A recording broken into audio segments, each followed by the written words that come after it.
Assalamualaikum warahmatullahi wabarakatuh. Kemajuan teknologi dan meningkatnya peradaban manusia secara tidak langsung adalah tanda-tanda kedatangan Imam Mahdi, pemimpin Islam di akhir zaman yang diberitakan akan muncul dan memerintah dengan penuh keadilan. Ini semakin mendekati terpenuhinya kebenaran sabda Nabi yang menyatakan, yakunu fi ummatil mahdi in kusiro fasab'un wa ila fatis'un fatanamu fihi ummati nikmatan lam yan'amu mislaha qattu. Akan muncul di umatku al-mahdi paling sedikit 7 atau kalau tidak 9, maka di masanya umatku akan mendapatkan nikmat yang tak akan pernah ada kenikmatan semacam itu sebelumnya.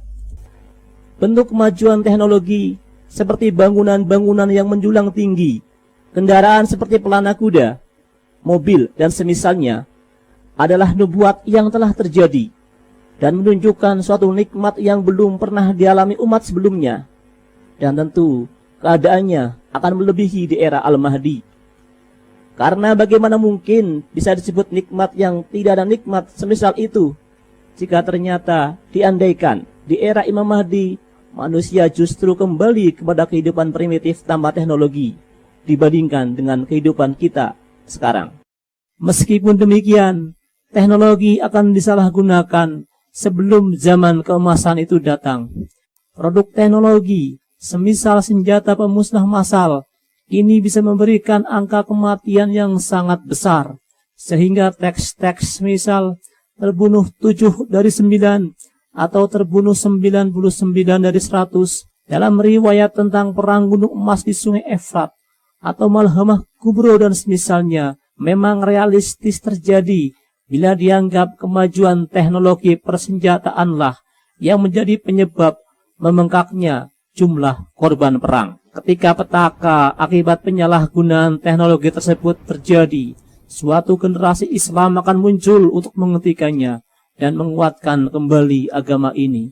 Qala Rasulullah sallallahu alaihi wasallam, "Idza waqa'atil malahim, ba'athallahu ba'san minal mawali, hum akramul arabi farasan, wajwaduhu silahan, yu'ayyidullahu bihimuddin." Rasulullah sallallahu alaihi wasallam bersabda, pada waktu terjadinya malahim atau perang akhir zaman, Allah akan mendatangkan pasukan dari pasukan Mawali. Mereka adalah semulia-mulia penunggang kuda Arab dan senjata adalah kekuatannya. Allah akan menguatkan agama ini dengan mereka. Pernyataan hadis tersebut tak bertentangan ketika memberitakan pasukan Mawali yang merupakan pasukan Imam Mahdi menggunakan senjata terbaik tapi juga mengendarai kuda. Ini bahkan menunjukkan bahwa senjata-senjata modern dan yang bahkan belum ada di zaman sahabat inilah yang akan menguatkan agama ini, bersama dengan kombinasi senjata dan peralatan yang telah dikenal manusia sebelumnya dan digunakan oleh pihak yang handal dan bertanggung jawab. Dalam kasus hadis-hadis akhir zaman semacam ini, di sini yang terpenting sebenarnya adalah mencermati detail dari deskripsinya sebelum melihat nama objek yang dimaksud. Salah satu contohnya adalah riwayat tentang tongkat As-Sufyani. Yakhruju Sufyaniyu biyadihi salah satu qasabatin la yaqra'u bihinna ahadan illa mata. Akan keluar Sufyani, di tangannya ada 3 qasabah yang berarti tangkai atau tongkat. Tidak ada seorang pun yang terkena itu kecuali dia akan mati. Bentuk tongkat atau tangkai qasabah bisa dibayangkan, tetapi cara benda ini membunuh. Yang disebutkan bahwa siapapun yang terkena akan mati adalah salah satu deskripsi terpenting yang akan paling dimengerti oleh generasi yang mengalaminya, atau bisa dimengerti oleh generasi kita yang telah melihat senjata modern semacam senapan atau peluru kendali, misil dan peluncurnya, karena senjata itu memang bentuknya mirip tongkat.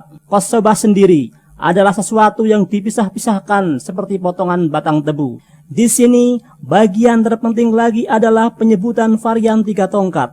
Misil sistem atau kendaraan peluncur roket memiliki banyak variasi berapa jumlah misil yang bisa dibawa. Versi yang 3 misil sejarahnya pernah dibuat di Soviet Rusia dan sebagian digunakan dalam konflik di Suriah, walau mungkin juga dikembangkan dan digunakan oleh negara lain. Riwayat lain yang mengindikasikan keberadaan teknologi juga masih ditemukan di era Malhamah Kubro atau perang akhir zaman terbesar di zaman Imam Mahdi dengan penyebutan toyaroh atau burung yang juga bermakna pesawat terbang dalam bahasa Arab sekarang, kemunculan Dajjal dengan keledai terbangnya, bahkan hingga era serangan Ya'juj Ma'juj. Ya'juj Ma'juj adalah fitnah dan cobaan yang paling akhir di masa ketika Nabi Isa alaihissalam memimpin umat manusia. Qala qailhum haula'i ahlul ardi qad faraqna minhum baqiya ahlus sama. Qala thumma yahuzu ahaduhum harbatahu thumma yarmi biha ila sama fatarji'u muhaddabatan daman lil bala'i wal fitnah.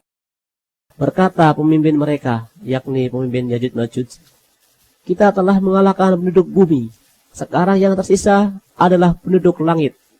Kemudian dikatakan bahwa salah seorang dari mereka mengeluarkan senjata mereka dan menembak ke langit.